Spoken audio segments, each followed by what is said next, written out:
to record. And it is 8:03. I'm going to turn it over to you now. I'll continue to let people in, but let's go ahead. Let's do this. Okay, thanks, Wendy. Hi and welcome, everyone. My name's Cynthia Radford, and I serve with honor on the board of directors at Together Women Rise. And I'm based in the real big town of Travelers Rest, South Carolina. And I'd like to welcome with a lot of enthusiasm our speakers tonight. You'll be meeting them in much more detail, but just to thank them all for giving us the extra time tonight. Melanie, Raina, and Megan, and we'll be getting acquainted shortly. So Together Women Rise is a powerful community of women and allies dedicated to achieving global gender equality. We have hundreds of local chapters across the U.S.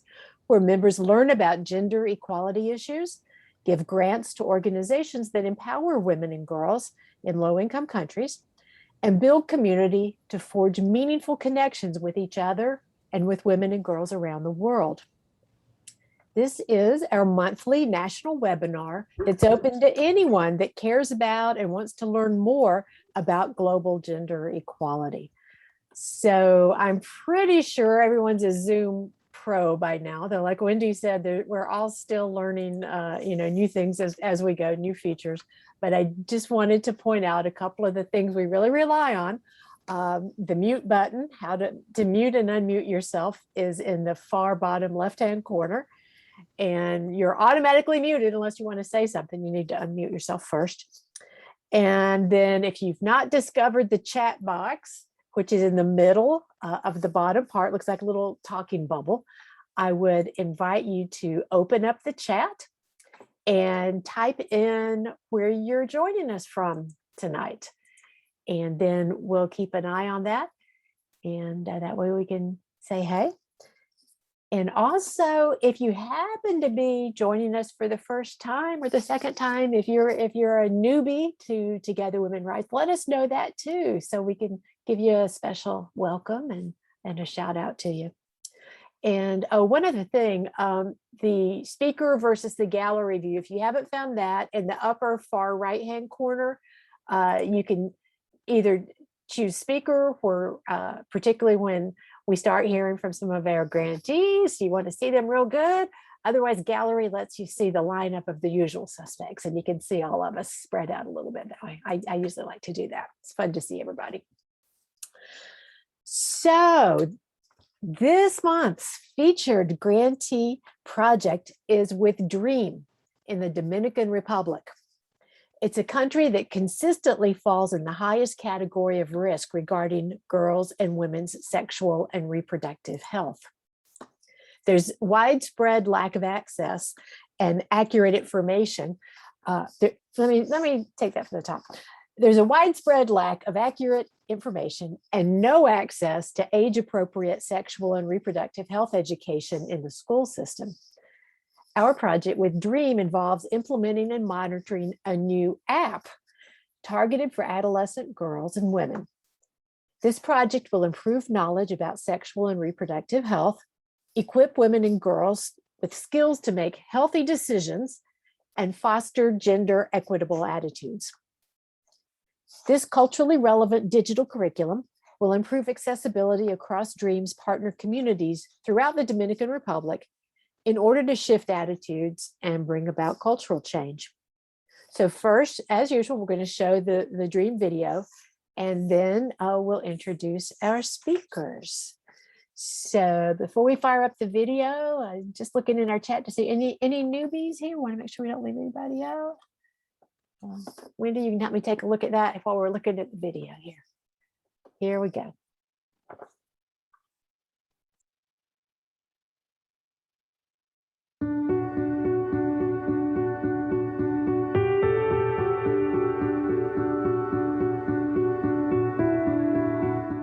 In the Dominican Republic, girls experience biological, psychological, and social vulnerability.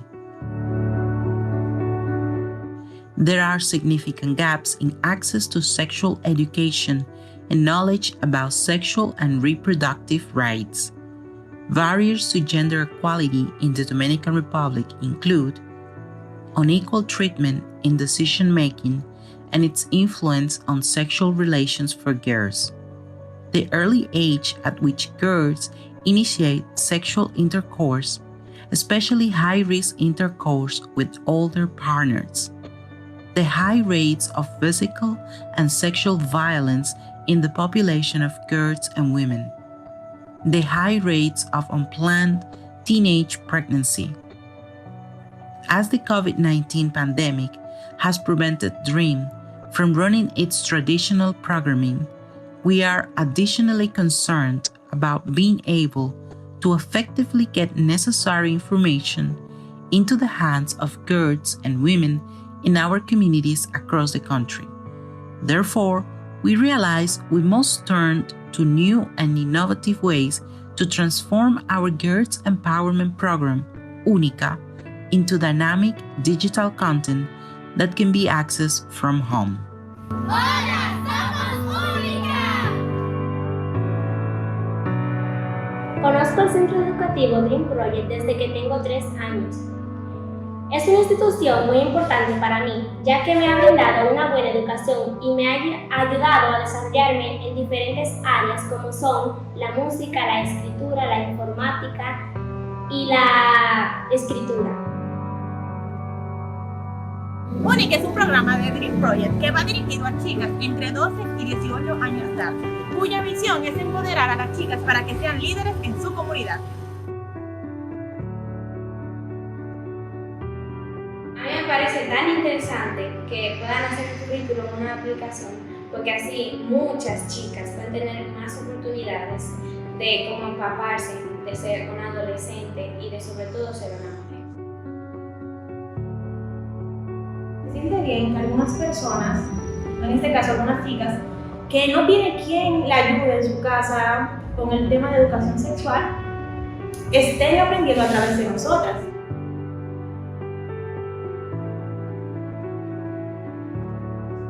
Ha sido una experiencia muy significativa y espero que también la sea para las demás chicas y que las ayude a tomar buenas decisiones sin faltar el respeto a los derechos y opiniones de los demás.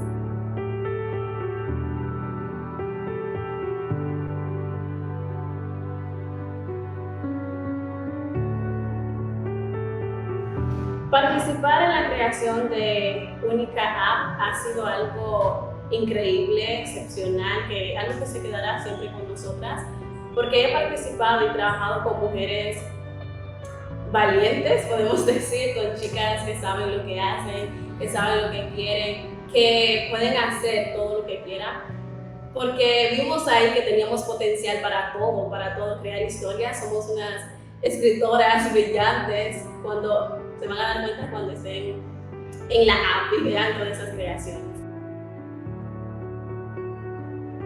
Espero que a través de esta aplicación podamos llegar a muchas chicas y también podamos romper con muchos tabúes que hay en la sociedad y que podamos empoderar a esas chicas y demostrarles que son únicas.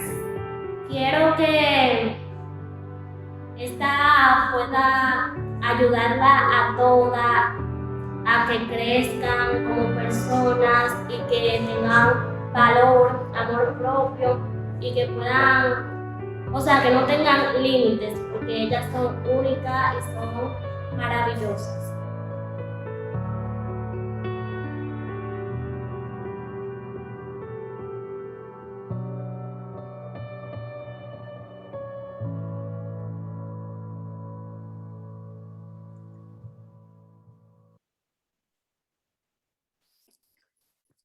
Wow, that is such a gorgeous video, such a beautiful video. And I think that our 2 newbies picked a wonderful evening to join us. I want to shout out a special welcome to Joni in California and Gail from New Jersey. Thanks for coming. And now I'd like to tell you all about our 2 speakers from DREAM. First off, we have Melanie. Melanie Goldring was born and raised in Los Angeles, California, and moved to St. Louis, Missouri in 2013 to pursue her education, earning a bachelor's degree in psychological and brain sciences, followed by 2 master's degrees in social work and social policy. A little bit of an overachiever there, Melanie. In the fall of 2019, she moved to Cabarete, Puerto Plata, Dominican Republic. I hope I didn't make too much of a word salad out of that, for a 1-year fellowship with the DREAM Project, during which she worked in early childhood and parent education programs. After completing the fellowship, Melanie remained at DREAM as a staff member and currently works as a program support specialist in the organization. Melanie's a motivated social worker and policy practitioner with a passion for learning from collaborating with and empowering others. She has extensive experience with the development, implementation, and evaluation of programs, and she's dedicated to being an empathetic, compassionate, and innovative agent of change in the field of educational equity. And we also are delighted to welcome and have with us Reina. Reina Batista Javier is a young Dominican born in the city of Santo Domingo who moved to Cabarete when she was 7 years old. Her passion for youth activism and women's rights was born when she joined the DREAM Project in March 2018 at the age of 16, sweet 16. She became a volunteer in the UNICA program, which is dedicated to preventing teenage pregnancy and empowering young women. She's been working since January 2020 as the coordinator for the UNICA program at the DREAM Project, where she's dedicated to seeking solutions to the difficult problems that young Dominican women face, touching on issues of self-esteem, comprehensive sexual health, unhealthy relationships, and decision-making, among others. Since 2019, Reina has studied psychology, which she will use as the basis for her future projects to ensure that adolescent girls have more opportunities and empowerment. She's expanding her feminist ideals with the She is the Universe program, which she became part of in June 2020.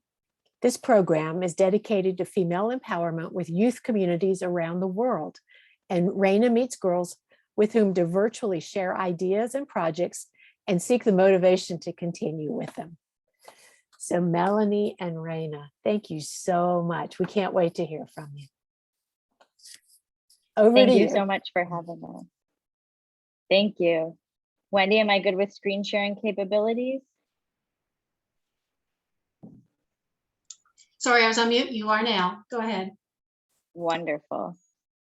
Well, thank you again so much for that beautiful introduction and for inviting us to be on with you all tonight. It's really incredible to see a group of women be so engaged with not only what's going on in their own city and country, but what's going on internationally. And we're just so grateful to have been selected to be a featured grantee in the month of August. So I will go ahead and get started, and in just a bit, I will pass it over to Reina. So first, we want to tell you a little bit about the DREAM Project overall, so you can understand how our specific project fits into what we aim to do as an organization. Our mission is to provide comprehensive, high-quality education, promoting productive lives in the Dominican Republic. Our dream is that all children and youth in the Dominican Republic have the same opportunities to learn and develop their full potential. Our transformative education programs extend from early childhood to young adulthood, empowering at-risk children and youth to create a better future for themselves and for their families. Through a variety of innovative approaches to literacy, early childhood education, youth leadership, music instruction, and community support, DREAM promotes critical thinking and independence to enrich lives and strengthen sustainable communities. We have a variety of program areas, including the innovative approaches you just heard, which are literacy, our Montessori Preschool Academy, youth leadership, our bachata music program, community programs, global connection groups, which are international volunteer groups that come to support our work, and our COVID response program, DREAM and CASA. We'll be telling you a little bit more about our COVID response program at the end, but right now we're going to focus in on our youth leadership program area, which is the area under which UNICA falls. So just to have a better idea of what our youth leadership looks like, we have a variety of different programs including Deportes para la Vida, which is our co-ed sexual education and HIV/AIDS prevention program, Única, which is our girls empowerment program that grew out of Deportes para la Vida, Luchadores por el Cambio, which is our men's program that also grew out of the co-ed Deportes para la Vida program and focuses a lot on being a young man in a machista society, growing up in the Dominican Republic, and how to fight gender inequities. We also have our Aganar workforce development program, which focuses on training youth who are not in school and who do not currently have a job in the skills they can use to either pursue higher education or gain employment.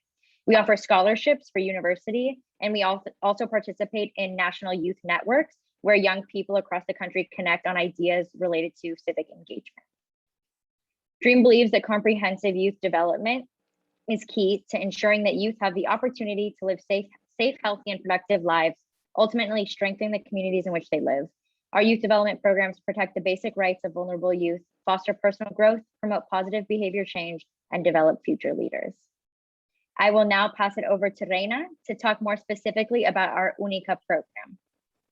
Hi, so Única program is the basis and the inspiration of Única app, the app that we are working with. It was created of Deportes para la Vida, the first sexual education program of the DREAM project, and Única worked directly with girls ages 12 to 18 to discuss and confront social and political circumstances and influences that create gender inequities in the country. The gender inequities is one of the topics that we work in the app. And this mounted traditional gender norms and develop girls and women's skills in leadership, critical thinking, problem solving, and communication through a culturally and age-appropriate engaging curriculum. So our goal is provide girls and women with the information necessary to be able to exercise their sexual and reproductive rights, make autonomous decisions about their sexual health, and gain self-confidence so that they can be better equipped to make good decisions and cultivate healthy relationships. And we know that with Única app, girls and women on DR can get that information.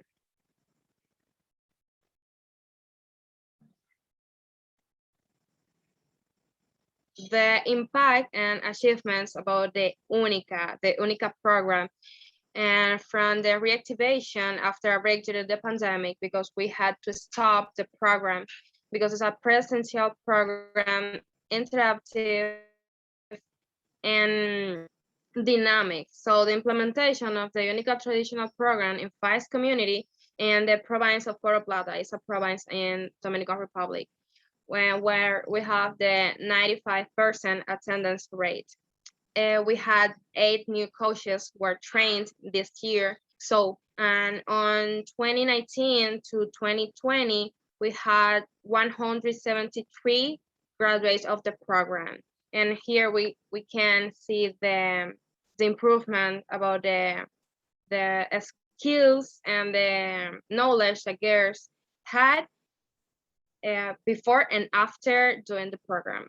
So in 2020 to 2021, we had 32 graduates of the program and the improvement of pre and post test.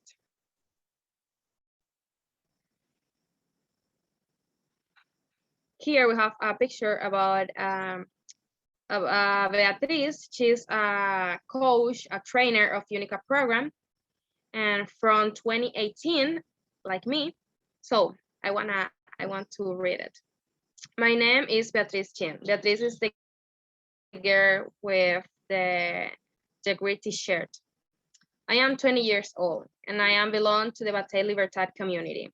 I am currently working and I am an active Única trainer. Since I found out about the program at the beginning of 2018, I wanted to be a part of it.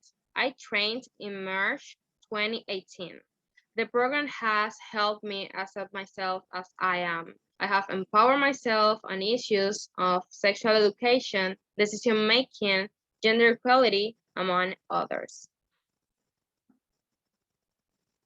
The program is extremely important, and I am not saying this because I am a coach, but because it helps each young person to empower themselves, to make healthy decisions, to know and accept themselves, and thus grow personally and educationally. Única app. Well, and I don't know if you remember this on the video, but this is the way that we can see the app in our mobile. The student way, when we have participants in our interactive and dynamic presential program, they can enter to the app, but soy estudiante in this section. But if you enter to the app for someone to tell you something about the app, some student, any person told you about the app, so you can enter in the section soy independiente, like independent way.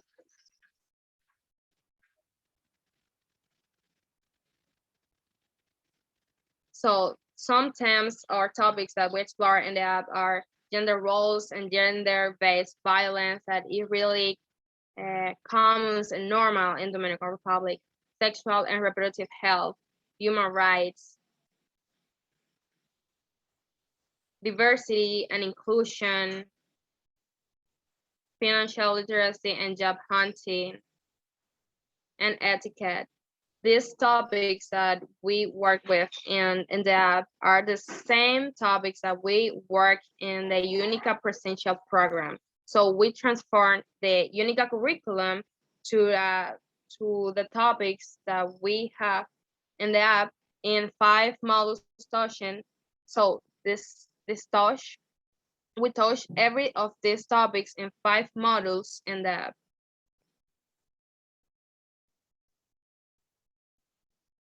So we have some additional resource and app things about Unica, where we can learn more about the Unica program, how to go there, about the history. Powerful words is a really good section, and I really love that because we have a glossary of terms, reference in the modules, includes terms related to biology, contraception, interpersonal relationships, gender-based violence, and more. Get help, a list of shelters, government institutions, foundations, and clinics that serve and protect girls and women, with numbers of telephones and places that you can go if you are in a situation of a dangerous situation. Divide by province.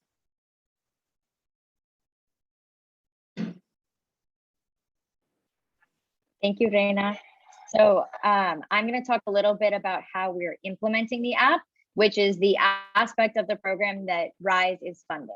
So thanks to you all, we're able to not only take this app that we created and put it on an app store, but we're able to actually carry it out throughout the country and have in-person presentations or virtual presentations and really spread the word about the app and get it to more girls and women. So we have a few phases of this implementation. The first phase, which we estimate will take about 6 months, includes launching the app, having a media campaign, and a pilot program. This includes youth-led social and print media marketing, developing and publishing online instructional videos, and our Unica trainers, which Reina mentioned, going and conducting community outreach to public schools, clubs, churches, NGOs, and other community groups to help show how the app works and facilitate its implementation in those different groups. Our second phase is to review how the pilot program is going and revise. Just like we realized that we needed to make a virtual version of our Unica program, we want to make sure it's not static. We want to make sure it continues to respond to the needs of girls and women in the country. And so we want to dedicate a few months to going through all of the data that the app collects, getting feedback from those different organizations that are implementing the app, and revise the content. And finally, we hope to relaunch and expand, which of course there's no deadline on that because we want to continue to be innovative and pivot to the needs of girls and women. To give a little bit more detail about what the presentations look like, we'll be giving presentations of the app to organizations, institutions, community leaders, and neighborhood councils across the entire country. And we want to explain a little bit more about what the presentations will look like in schools. As you can imagine, right now schools are closed, it's the summertime, but we want to be able to use sort of a replicator model. So our Unica trainers will talk to employees at the school, present how the app works, what its goals are. And then those employees, specifically teachers, will present the app to their students, and they'll receive support from the Unica team. In that way, we'll be able to reach more girls and women across the country while still maintaining control of the quality of the app and who is and how people are doing as they go through it. Our media campaign will include promotional videos. We plan on producing 4 in total, uploading 1 a week. We'll have infographics, it'll be digital and print. And we'll be making tutorials and guides on how the app works, how you can use it in a hybrid format if you have students coming in person, and how you can make the best of it.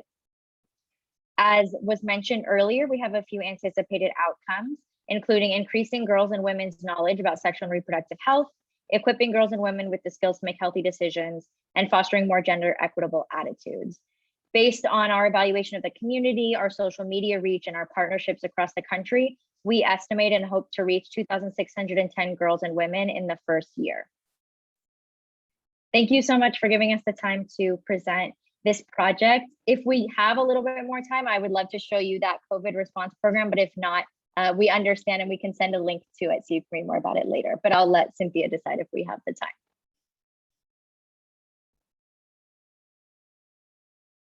I think you're on mute, Cynthia. We can't hear you. I think so too. I think Wendy's kind of keeping an eye on our times. What do you think, Wendy? So we have a couple of questions in the chat. Sure.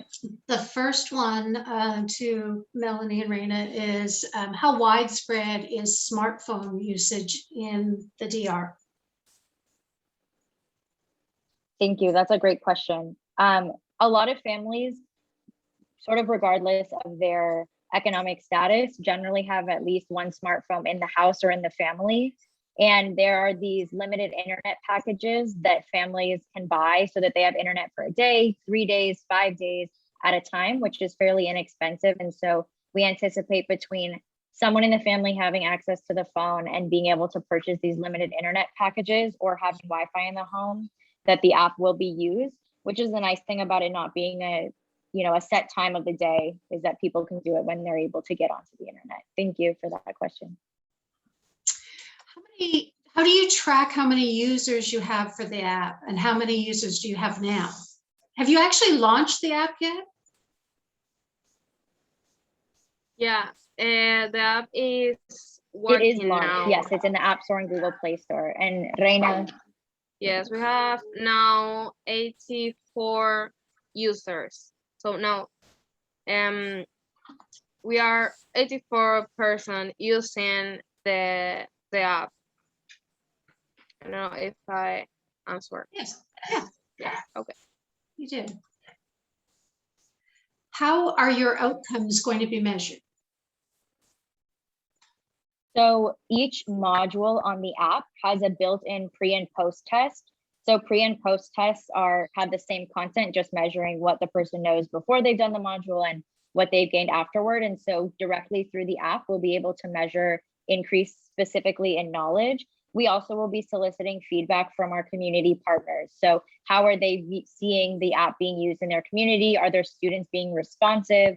Are people finding out about the app and mentioning it to those community leaders without the community leader having done a presentation to them? So it's a combination of quantitative and qualitative evaluation methods. Excellent. All right, your project has some excellent components, but how are you able to provide the girls with access to birth control? Well, we try to make a bridge between girls and some free services in their communities. So if we know services as birth control, so nurses that can bring free service and they can go there to know more about it, to know more about to be more prepared with their bodies, or to invite person that know about more about the topics. And okay, we are connections with some foundations like Sophia Foundation that they bring to girls birth control and things like pills like juice, I don't know if it's the same in English because I said it in Spanish, DIU and SIU, implant on IUD and IUD. What? Okay. IUD en vez de DUI. Okay, perfect. And DUI means something different here as well. So what are you having any resistance to having this education in the community? What we've found is that a lot of parents, oh, go ahead, Reina. Okay. Sometimes, yes, with some parents or maybe from churches, but we have a program for parents that we can, and we try to connect parents and children and kids with communication. So with this program, when we know that we can't go and we can't,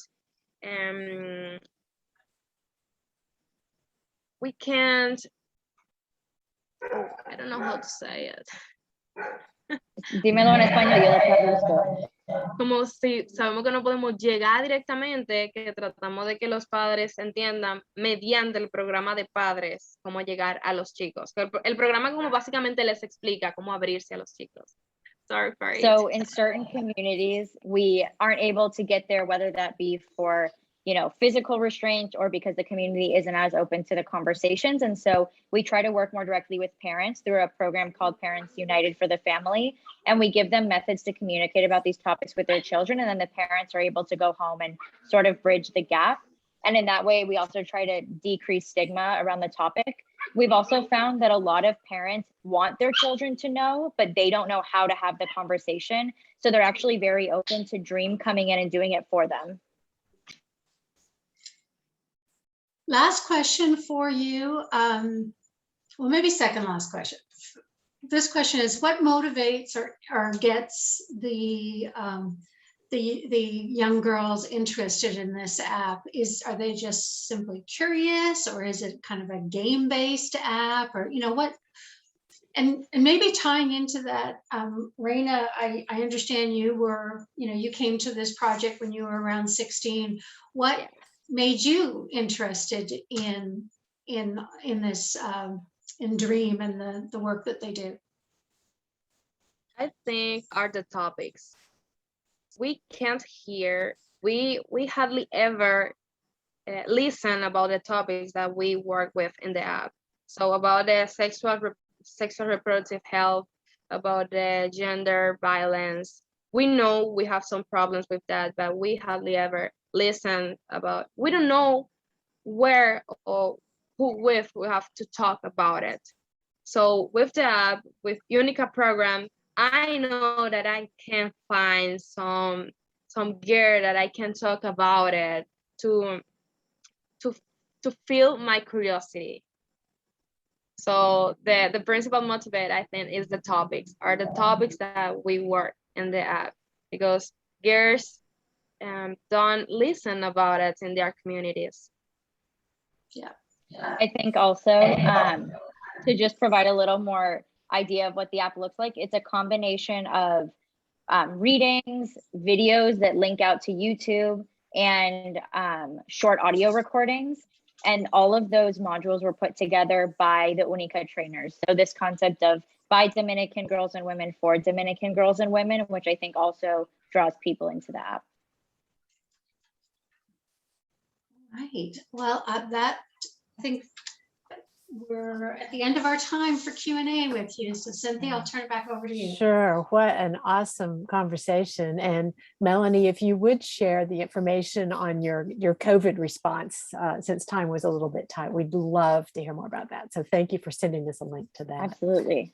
Awesome. Yes, I will. Thank you, everyone. You Cool. can put Thank it in you. the chat if you like, Melanie, and everyone can get it there. Oh, yeah, I might get it right away then. Yes. Excellent. That's what I'll do. Yeah. Cool. Thank you Okay. so much. Thank you. And thank you, Reina, as well. Thank you. Well done. Well done. Now we get to segue to our sustained grantee, which I know many of you are familiar with, our Gardens for Health International. And we're just going into our last year of our 3-year $75,000 sustained grant for Gardens for Health in Rwanda. And the aim of this project, which many of you will remember, is to end chronic malnutrition in impoverished communities.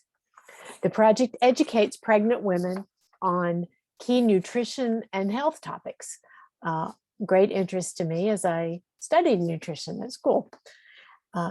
They teach best practices for breastfeeding, healthy cooking, healthy diet, and more.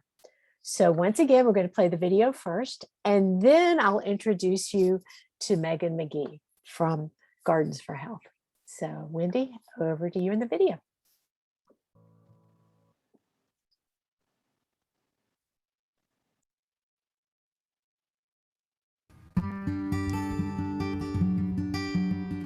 ko hari amasomo menshi baduhaye ntarinzi ugizwe n'abana 5 nanjye n'umutwaro ubwo turi 7 umuto ameza 2 narindi wa muntu wumva kubyara ku bitaro ntacyo bimaze narindi wa mama wumvaga ko kuja kwipimisha kunda najayo rimwe ndahita mbyara ubwo kumva ko byarahindutse nkubona nagiye nipimisha ishurenye kuba ntazi icyo nakoresha ubundi hari imbogamizi nagiraga kuba ntazi ngo nteguye ibi byagira icyo bimarira zari imbogamizi nkumva ko ari ibyo ari amabarane ntabwo narinzi ko agomba gutegurwa rero byaramfashije kuko wenda inshuro nyinshi mba nateguye ngerageza gukoresha uko bishoboka byose ari amabarane akabonekamo. Gardens for Health use integrated nutrition and agriculture approach to break the cycle of malnutrition. We work with vulnerable families in rural areas of Rwanda, and they face a lot of challenges concerning food access and knowledge about how they prepare a balanced diet for their families. Good nutrition empowers Rwandan women because when the families have good nutrition, the poverty cycle that is created by chronic malnutrition, it breaks, and the women have enough time to take care of their families and do their economic generating activities. To empower women to speak out their issues. A specific example is our listening and communication and our gender-based violence trainings. These are areas where we want women to speak, and we empower them to speak their problems and to seek help. Dining for Women in the past, they have helped us with supporting Bumbogo Health Center, where they helped train around 120 mothers, also screening around 1,500 children for signs of chronic malnutrition. Also funded our community lunch program, which employed 40 vulnerable women and also provided healthy lunch for children. Dining for Women has chosen us as sustained grant recipient. They are going to support our maternal nutrition program for the next 3 years, supporting over 3,280 women and reaching 30,000 children. Nabonye abantu bakoramo ari abantu bafite umutima mwiza cyane cyane ikindi mbese mu bijanye nuko nabara bakoramo ntabwo ari abantu bibona ku bandi bantu mu nama y'abaturage ndabyigisha mu nteko y'abaturage mbabwira ku bijanye n'imirire n'isuku mu byo nize ubwo no kuboneza urubyaro birimo icyo kintu nahise numva ari intego nashyira mu ntuza muri bije yanje kuri nje nyine ubwo ni intego yanje kandi urumva kwifasha no ku muryango wanje.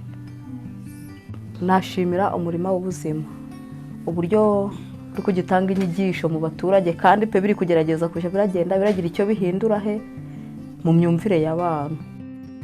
As an organization, Gardens for Health International, we thank you, Dining for Women, for giving us a chance by your funding to support mothers and their children by breaking the cycle of malnutrition in their families.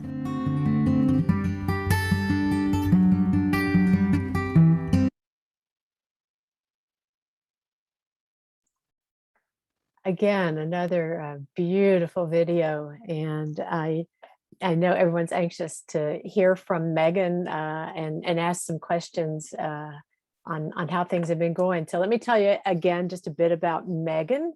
For those of you that don't remember Megan from before, we were just talking before we got started that she was one of the very first folks that came on as we were doing the monthly Zoom meetings. So Megan McGee works as the U.S. Operations Manager for Gardens for Health International. She's very passionate about Gardens for Health's mission of empowering nutritionally at-risk mothers in Rwanda to grow and eat healthy food. Before coming to Gardens for Health, Megan graduated from Harvard with a degree in social studies with a focus on gender and education in sub-Saharan Africa. And she spent 3 years living in Tanzania, working for girls nonprofits that dealt with educational issues. So Megan, thank you again so much for joining us and bring us up to speed. What's happening at Gardens for Health? Wonderful. Thank you so much, Cynthia. Let me share my screen.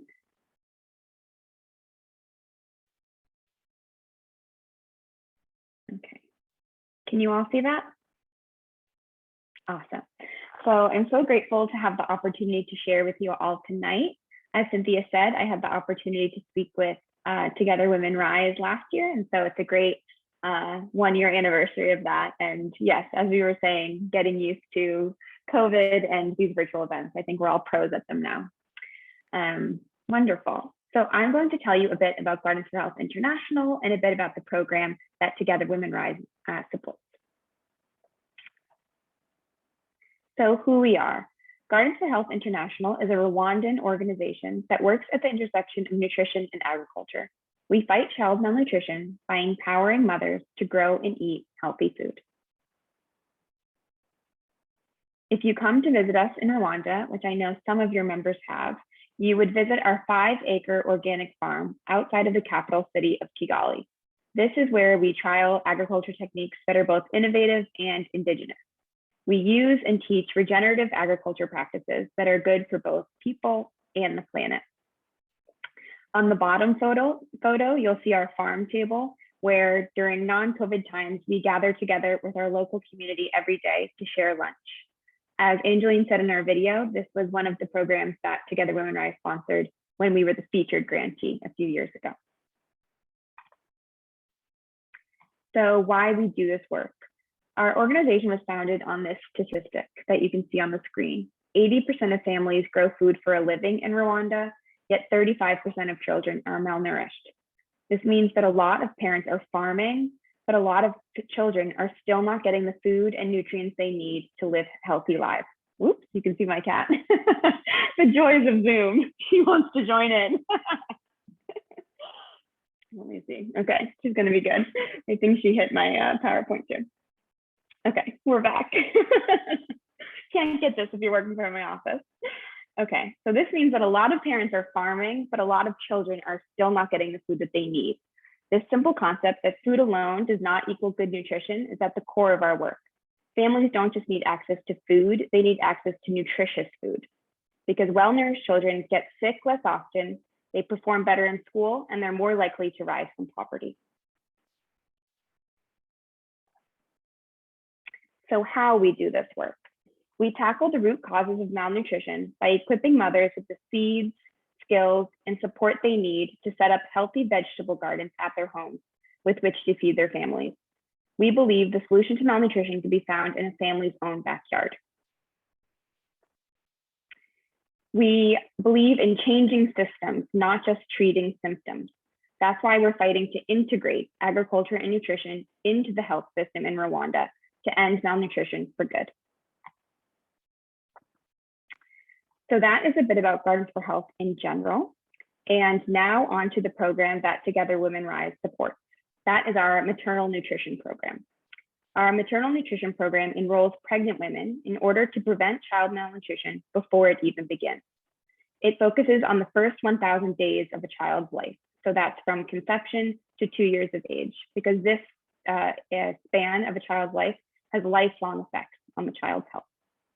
We focus on health topics specific to expectant mothers, including breastfeeding, pre and postnatal care, and the importance of visiting the health clinic throughout pregnancy.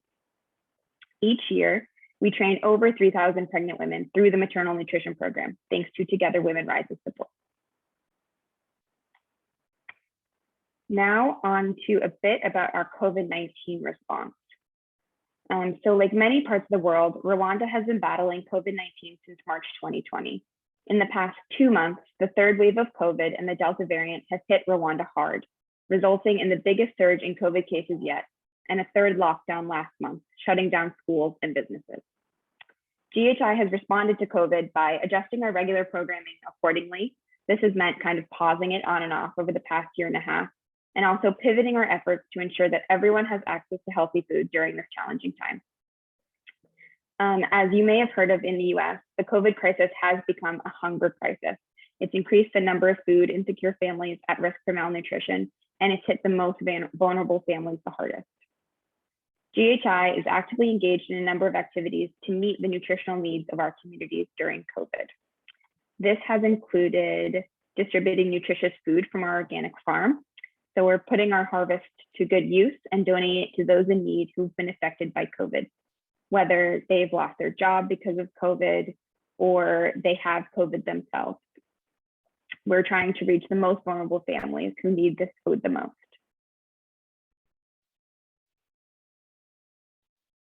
This has also meant supporting health centers. So we always work in very close contact with government health centers, but when we had to close our program throughout the last 60 months, it's kind of been on and off, as I was saying. We did have a few good months where we were able to implement it, but when we're not able to implement it, and alongside it, we partner with local health clinics on the front line to build the capacity of the overburdened health system and provide support where it's needed most. This has included providing resources such as face masks and hand washing stations. This has included screening children for malnutrition, the children who come through the health clinic. And this has also included providing training on nutrition and COVID prevention to mothers and pregnant women who come to the health clinic for their checkups. So because we're not able to reach women as we normally are throughout the year in our program, we've gone to the health clinic in order to meet them at the point of care.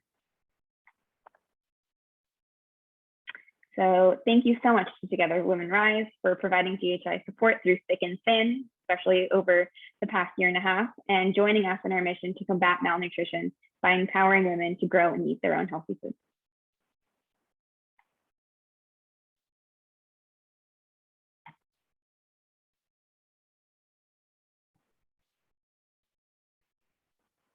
I think you are on mute, Wendy, if you are talking.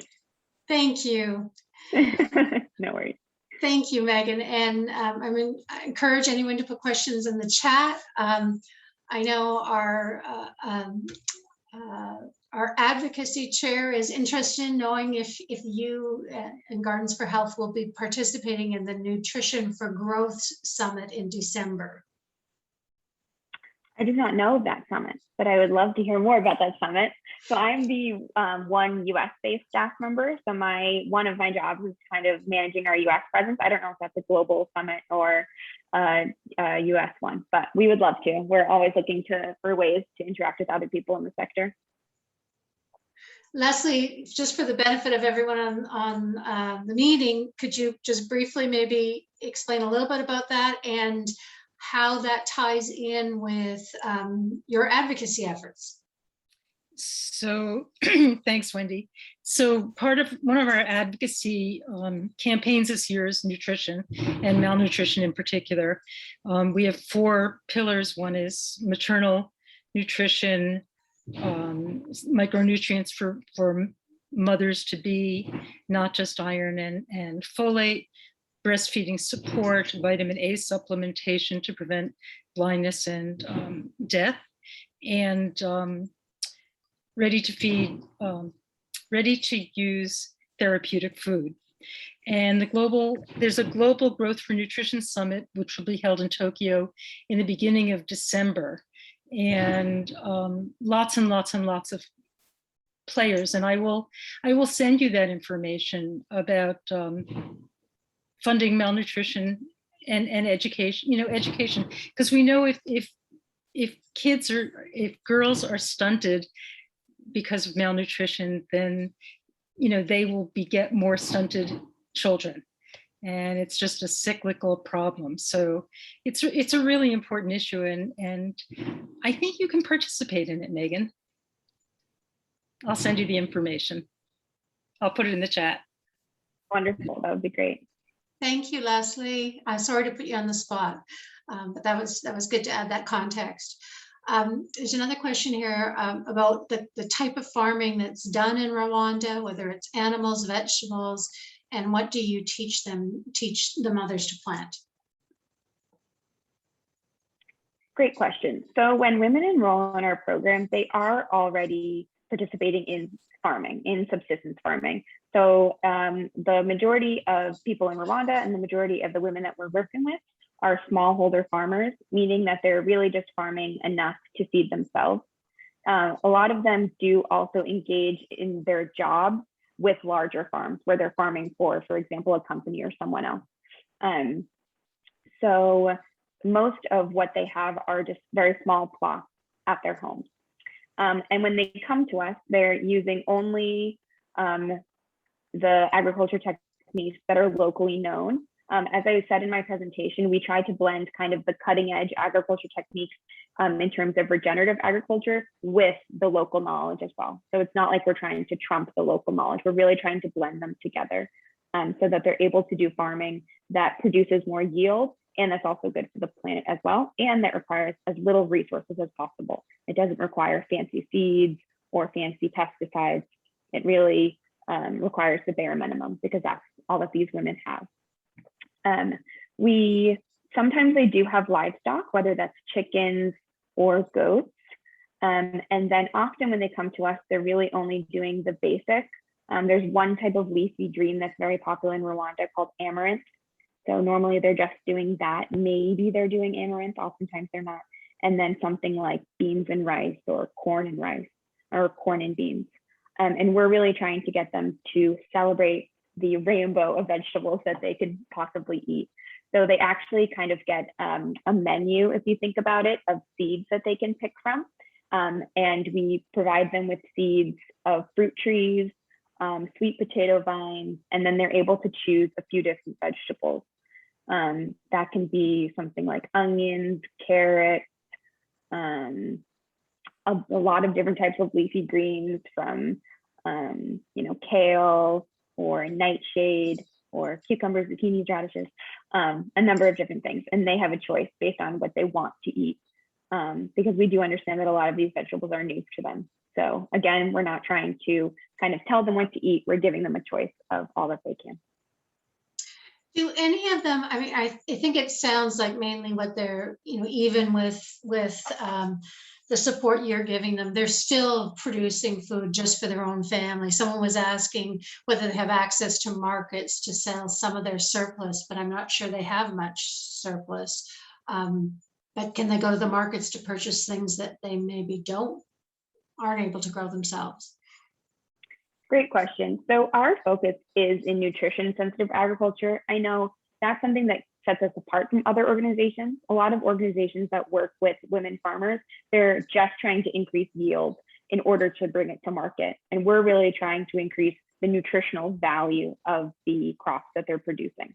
So I will say we've intentionally focused on nutrition over bringing it to market. Some women do have access that they are able to bring to the market, and that is an added bonus. And I think it's something that we're trying to work more and more with, especially as the agriculture seasons become more and more irregular due to climate change. We're trying to make sure that the agriculture techniques we're teaching are as up to date and produce at high yield as possible. So if that is an added benefit for the women, then that's great. And another thing we do is that we do have a whole section on what counts or what makes up a balanced meal, because these women are going to the market to buy some of their food in addition to the food that they're growing. So we have a whole kind of market role play where we have different things on the table, and then we have each mother come up and choose, okay, what do you think would be the most nutritionally nutritious?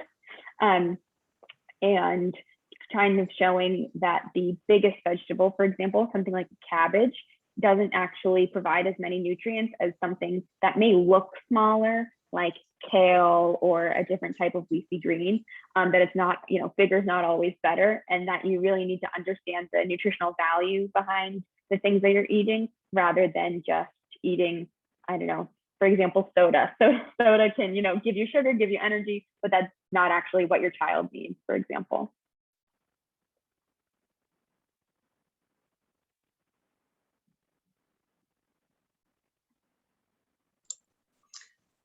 I think that's all the questions, Megan. Cynthia? Wonderful. Okay, thank you so much, Megan. That was really good to hear from you. And I love the eat the rainbow. Eat the rainbow. I think a lot of us could probably do a little bit better with rainbows too. So wanted to do just a few closing wrap-up announcements. Our August 11th book club is going to be really special. It's going to be a discussion with peace activist and Holocaust survivor Irene Butter. That's on the 11th of August.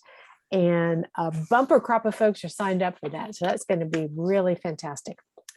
Also, our August advocacy webinar with Leslie will be on the 18th at 8 o'clock Eastern. Please note this month, there is only the one advocacy webinar. And our September National Virtual Chapter meeting will be on Thursday, September the 2nd, again at 8 o'clock Eastern Time. And we invite folks to check out our website for information on all of our upcoming events. It's under the Join Us tab, and you can find out and register about everything that's going on that catches your interest, as well as get access to recordings of things that maybe you had to schedule clash and didn't get to come to live. They're all squirreled away there for your convenience. And I see that Megan put something in the chat about, oh, cool, a link to look at some of the agricultural techniques. Excellent. We'll have to check that out. So huge thanks again to Megan and Melanie and Raina, all three of y'all.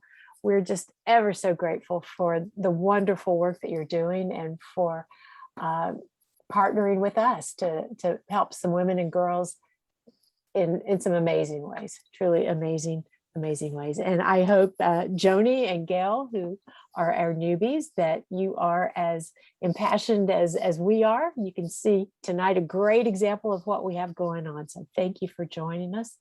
And thanks to everybody else. We hope you have a wonderful evening. And we love you and appreciate all of your dedication to Together Women Rise. Wendy, anything from you before we say goodbye? Just a couple of people in the chat mentioned about maybe wanting more information, particularly on the DREAM project. And I would encourage you to go to the website, read the project fact sheet. And also our Director of Grants and Partnerships, Vina Conke, does an interview specifically with the featured project, and that is also available on our website and our YouTube channel. So if you're feeling like you need more information or you'd like some more information, please check out those resources. And be sure you copy the links. I just wanted to make sure too that I did as well. So we had the links on both the COVID response for DREAM. I see that right there. You can just copy it and paste it into your clipboard or something. And then the agricultural techniques down here from Megan. So got him. Good to go. Okay, everybody. Thanks, everyone. I think that's it. Have a marvelous evening. Thank you. Bye-bye. Thank you. Thanks so much. Thank you. Great job, Cynthia. Thank you so much. Easy peasy, right? Oh, where'd it go? All right. Good night, everyone.